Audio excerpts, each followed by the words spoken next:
Perfect. All right. So I'm AJ. This is Mark. We are here at Rogue Rhino Gardens. Yep. And we are in a chicken coop. As we promised all of you, we're going to start this weekly run and gun idea. And I'm thinking where I wanted to start with most of you is chickens.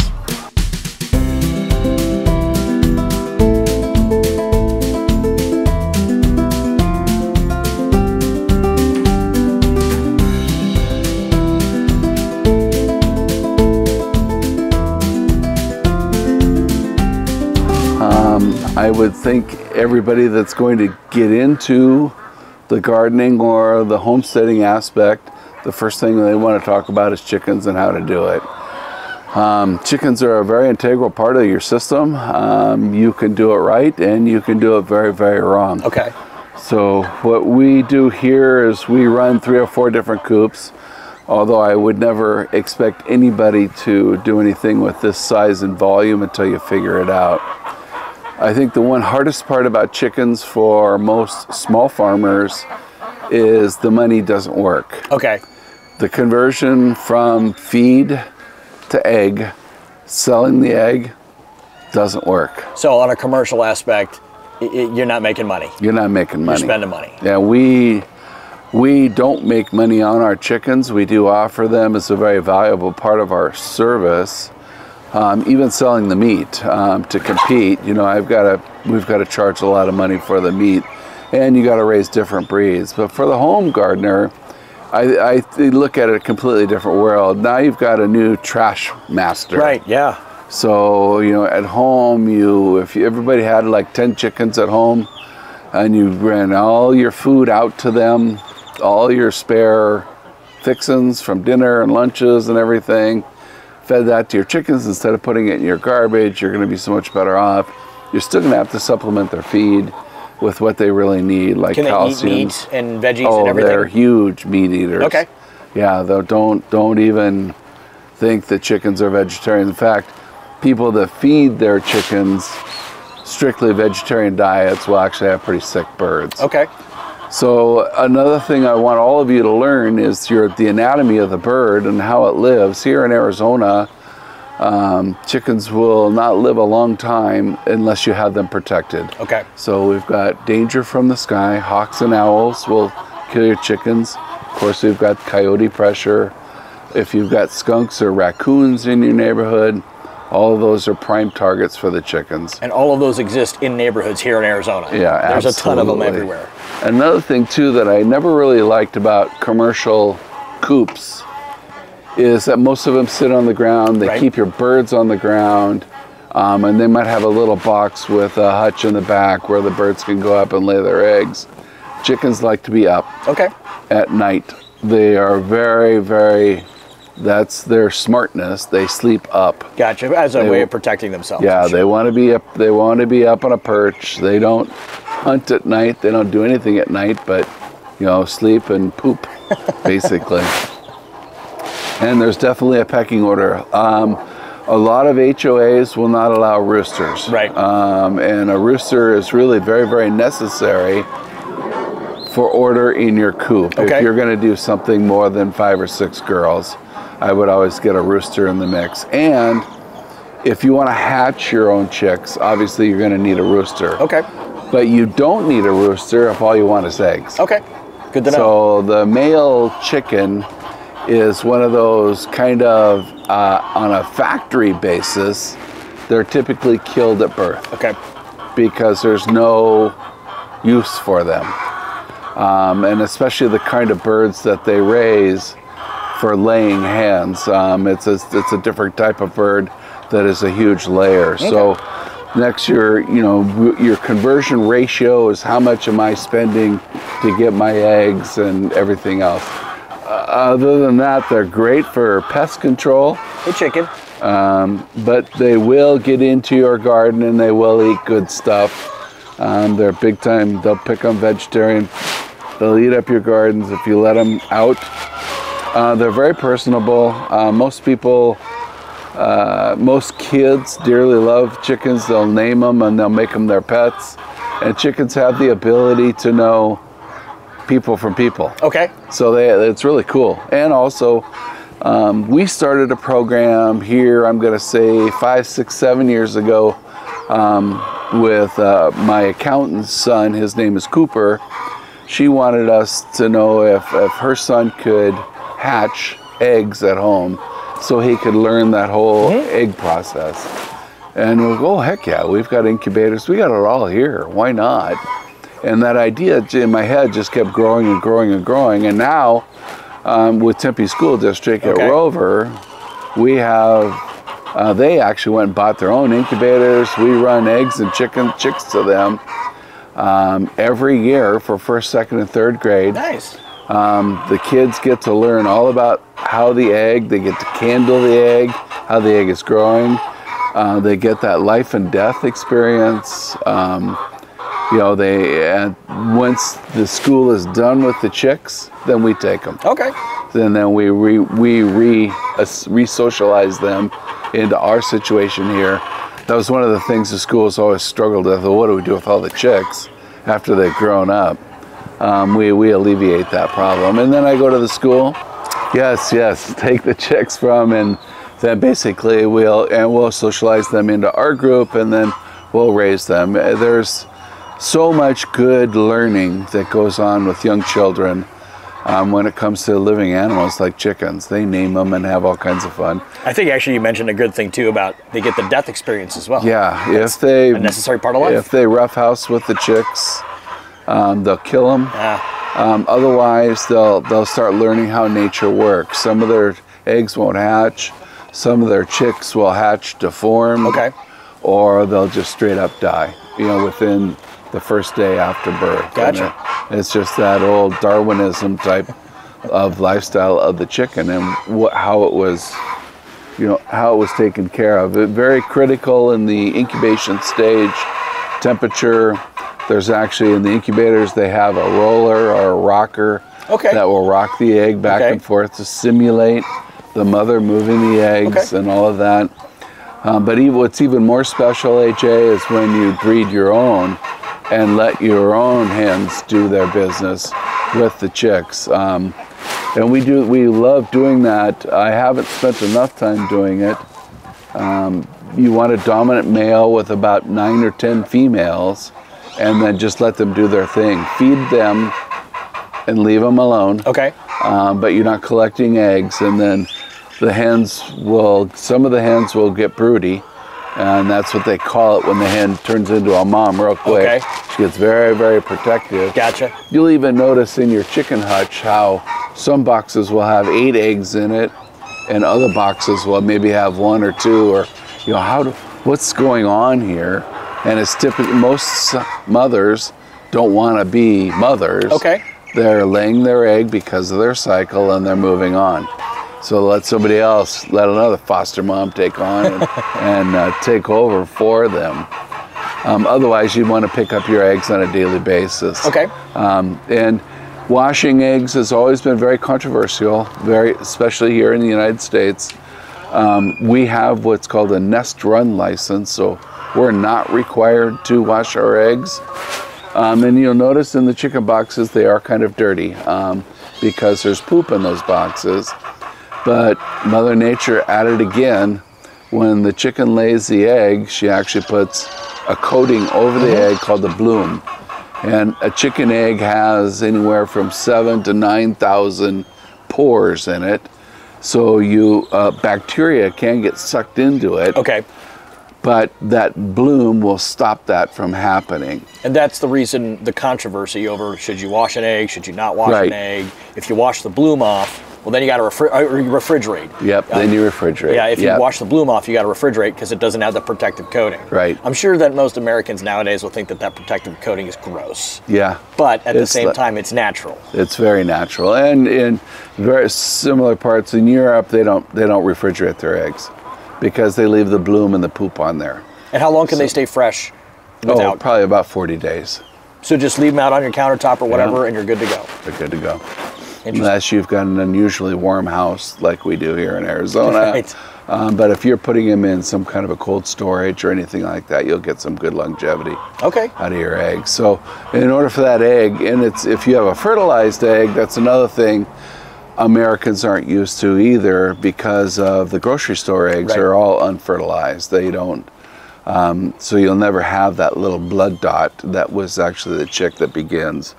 And then there's an air sac in that egg that, as that chick grows, relies on that air sac and the way the egg is shaped to stay alive and breathe. And the proteins and everything in the yolk and the white, all of it plays a role in the building of that egg, or of that chick growing inside. And as a chick, they actually have a funny little clip on their beak, and it's specially designed to break the egg as their way out. And they call it, I think it's called a tooth, a chip tooth. I can't remember the specific name for it. It falls off like after second day. This is maybe a dumb statement, but they're not fertilized in America because you don't have a rooster in there. Right. If you have a rooster, that's what inseminates the eggs. Right. And now you have a fertilized egg. And depending, everybody always asks me, how does an egg get fertilized? And, really, it's a lot of luck. But depending on your roosters, the virality of your rooster, if he's pumping a lot and he's going, and the rooster jumps or mounts the female, he can fertilize her for up to a month. Oh, wow. One time? One time. Okay. Yeah, and she'll run fertilized eggs for a month. Ducks are the same way. Okay. Same with turkeys.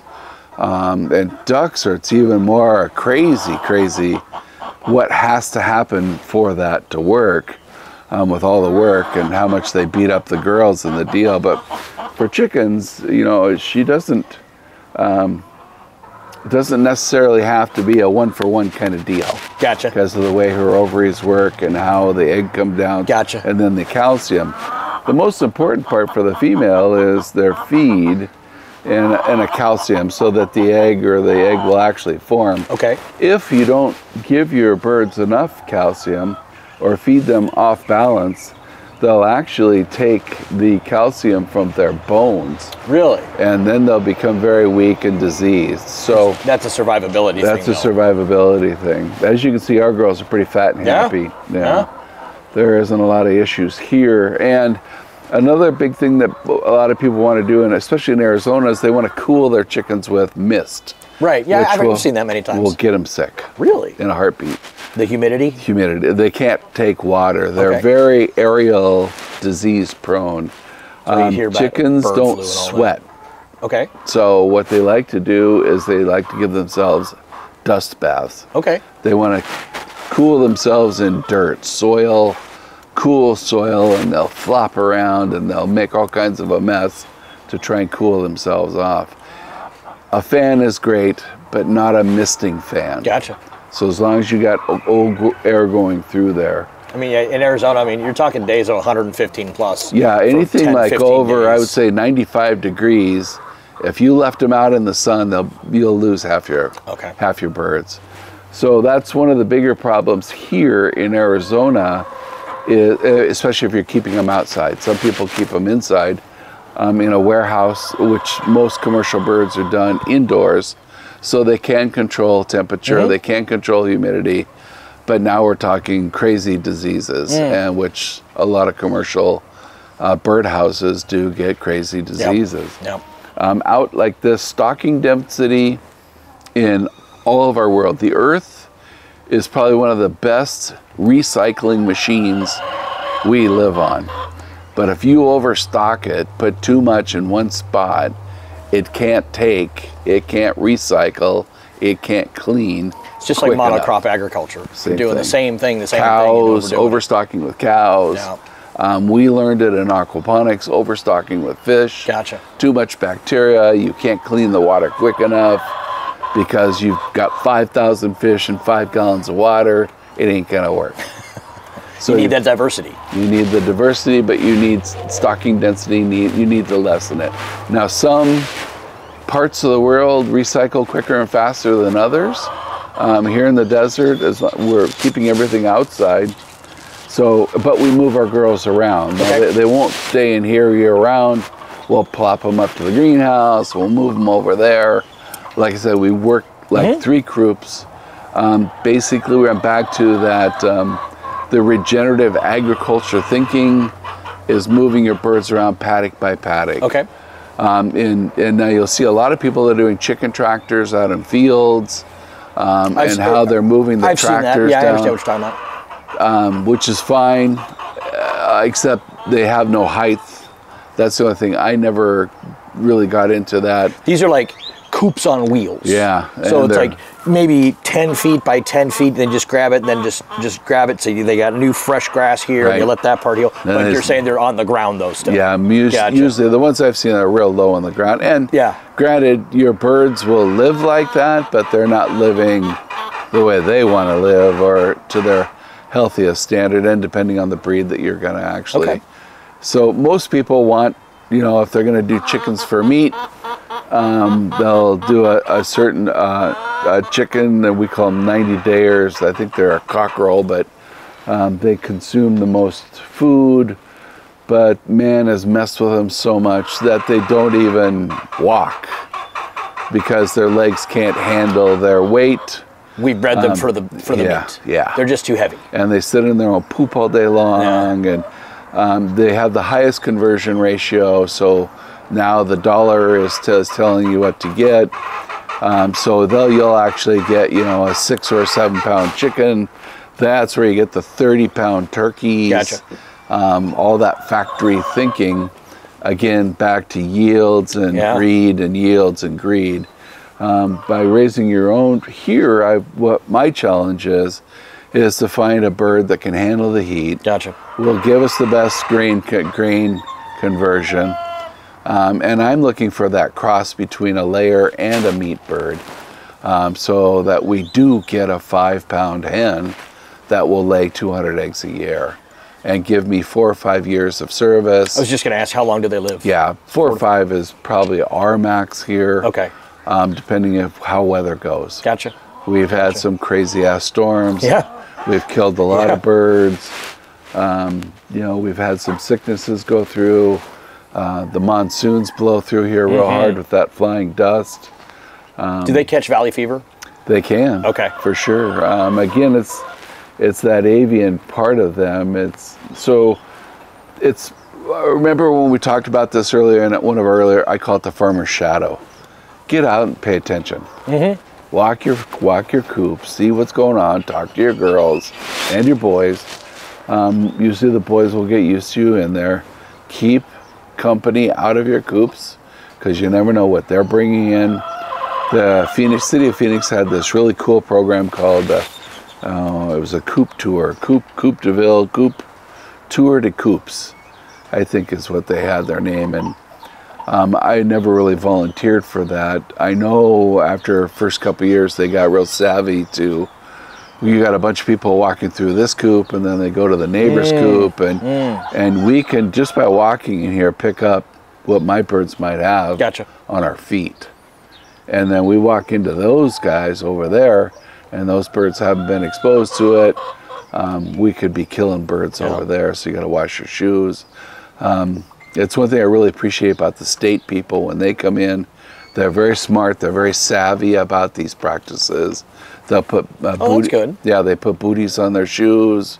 They're very, very concerned about washing and cleaning, especially if they've toured more than one coop. So once you get past the nest run, if you want to sell eggs, you need to get a nest run license to the state of Arizona. And that will allow you 750 dozen eggs a year. 750 dozen. Right. That's a lot of eggs. Not really. No? No, not really. But you did say that is a free license, correct? It is a free license, okay. But what it does, it puts you on the radar. Right. So if you just want to run 10 girls and share your eggs with the neighbors, you're fine. Okay. But 750 dozen, if you start figuring it into food, it's about 100, or less than 100 chickens. It's probably about 75. Really? Yeah, and then, because if you're pumping an egg a day. Yeah, I guess that makes sense. Yeah. So you've got 75 eggs a day. and multiply that. Now, you'll see some of the girls here are going into a molt. Molting is part of the chicken's cycle. Okay. Where they lose feathers. Oh yeah, I see that. They'll drop feathers and get new feathers, and it's usually during the season change. Also, molting when molting happens, their ovation or their oval cycle slows way down. Right now, it's March in Arizona, so and it's a weird time of year because it'll get really warm, but then it'll have a week of really cold, right? And then it'll get, which will hurt some of the molters that are molting early. Gotcha. Because they're dropping feathers to get ready for summer. They'll drop the summer feathers to get ready for winter. And now chickens are they are locked into the sun. Okay. So everything they do is by hours of daylight. Okay. Now you can cheat that, and a lot of small guys will do that, where they'll put lights in their coops. Okay. To extend daylight, to convince their girls to keep laying. Yield.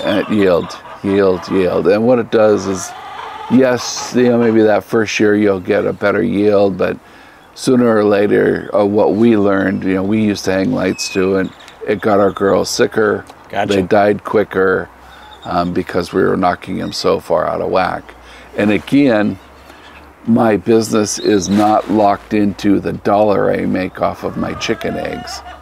And if your business is solely chickens, now you've got something differently to consider. So, but you're going to have to just understand, you're going to get less longevity out of them. They're going to get sicker. You're going to deal with more whatever the sickness is. So, but you're going to have a lot bigger yield. Right.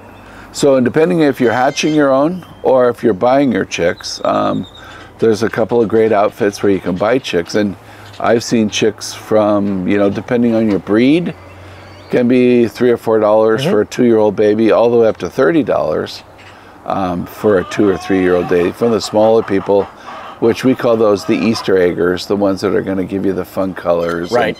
And usually your best layers are a smaller female or a smaller hen. Okay. It's just something about that body shape that works the best. For us, you'll see we're mostly Red Rangers, or we like the reds. They handle the weather the best, and I'm looking for that mix of a good layer and then a meat converter after I've gotten a couple years out of her. So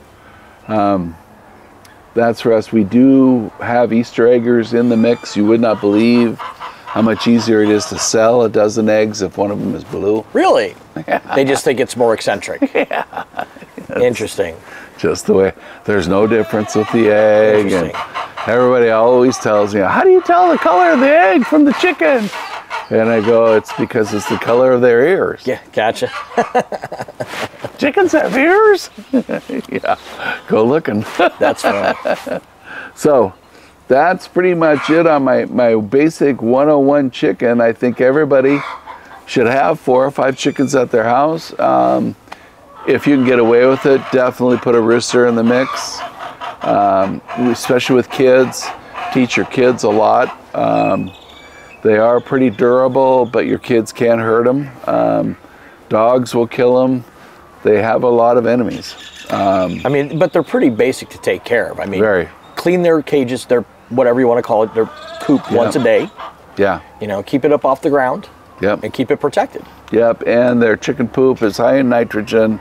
It's great for your gardens. So that's another piece. This is what talk about that whole regenerative part. Right. They're going to eat the scraps. They're going to poop out the good stuff. You're going to take the poop. You're going to compost it. You're going to put that on your garden. You're going to grow delicious food. Rock and roll. We're going to eat that. There's going to be scraps left over, and the cycle repeats. We've even gone to the extent of doing little chicken tunnels, like around my house, which is just a simple chicken wire tunnel house, and then it's staked on the ground, and the girls will they will go all the way around your house and eat all the bugs. Yeah, I've heard they're good scorpion control too. Yes, but here in Arizona, that's a concern. That is a concern because we call it scorpion legs. I'm so glad you brought that up. Chickens don't have teeth. Okay. And I don't know if you've ever killed a scorpion before. Yes. If you've ever chopped its tail, you'll notice it's still functioning. and it's still pumping poison out of that gland. Okay. When the chicken grabs the scorpion, it's going to come around and sting them. But once it gets inside that esophagus, even if it's bit the scorpion in half, it will sting them down the esophagus on the way to the gizzard, and the chicken will, we call it scorpion legs, they'll lose their ability to walk for maybe a day. Okay. Chickens are dinosaurs. They're very predatory. If they know one of their mates is down, I know where you're going with this. They'll peck her to pieces. They are cannibals. They'll go right after her head. So you see, if the chicken is sticking its head, hiding its head through something, and it can't run away, and they're picking at its butt, or they call that the vent, or any other part, you know you've got a problem. But the chicken can be salvaged. It will in a day or so. Yeah, you got to pull them. You got to separate them. Okay. Again, pay attention to what's going on. Yep. So other bugs that they love, like cockroaches, ticks, they're huge fans of termites. Okay. So if you got any kind of a termite problem, but if you're spraying your house, it's a double negative. They're going to eat stuff that's been poisoned, and then you can pass that poison on to yourself. Right. If you're a meat eater, which I am, and I know you are too. Very much so. To have the conversation, if you don't know the animal you're eating, how it was fed or raised, you are at a casino, basically. Yep. You're gambling. So if you're not going to raise your own cow, if you love beef, raise your own cow. If you love chickens, raise your own chicken. You know how that bird's been fed. Yep.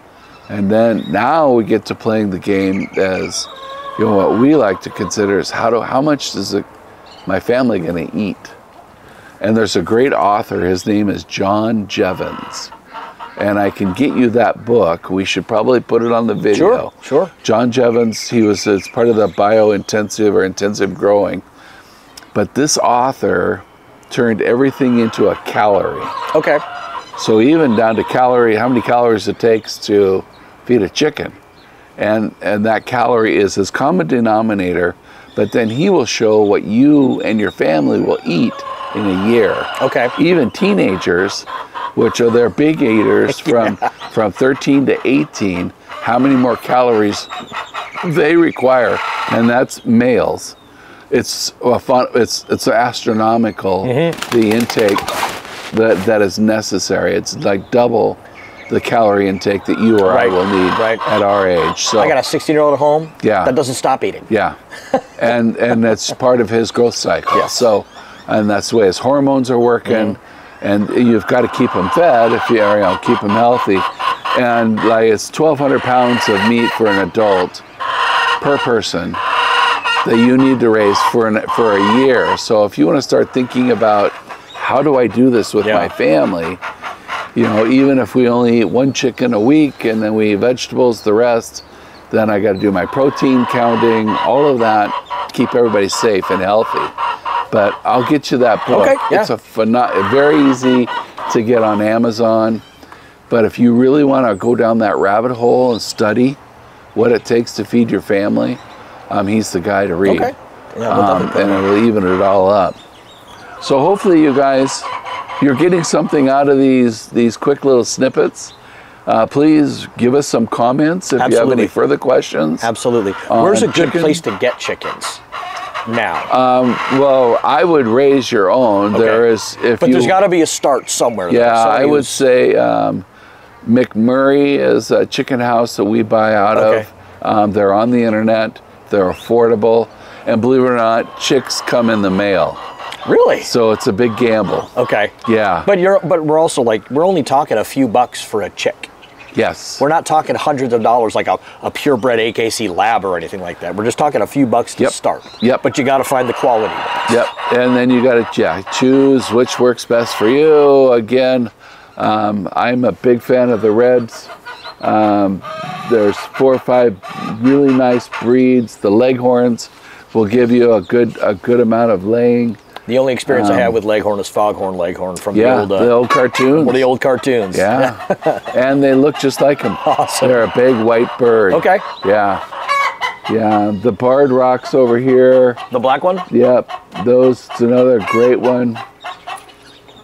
Yeah, no, well, These particular, this is, if you're going to go to McMurray, these are Red Rangers, is what they call them.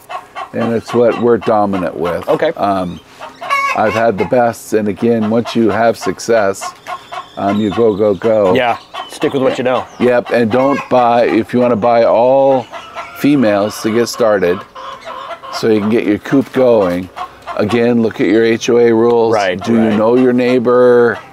If they're going to bitch about a rooster. Because they are loud. Very much so. The mics are going to condense a little bit of that, Yeah, but no, they are loud. They make a lot of noise, and they do. fluff around and cluck and all Ducks that. are even noisier. Okay.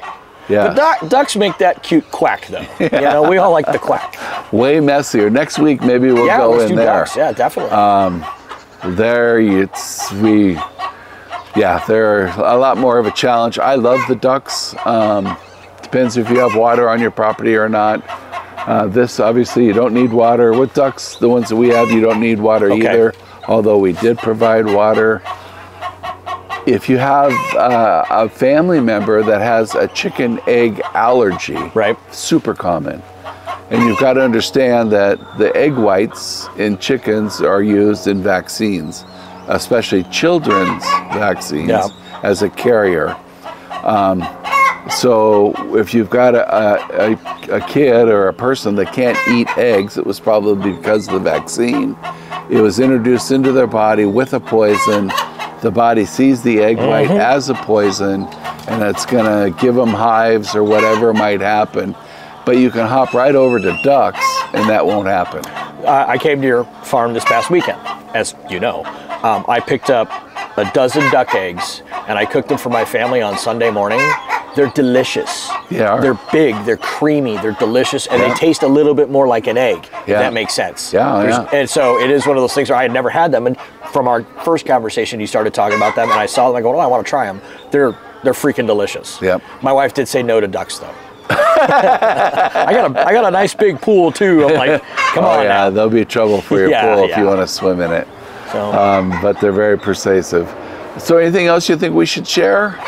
Or, I mean, we can go on and on and on I and know. on. But I wanted to start off our weekly. Absolutely. This is about a 20-minute-er. Absolutely.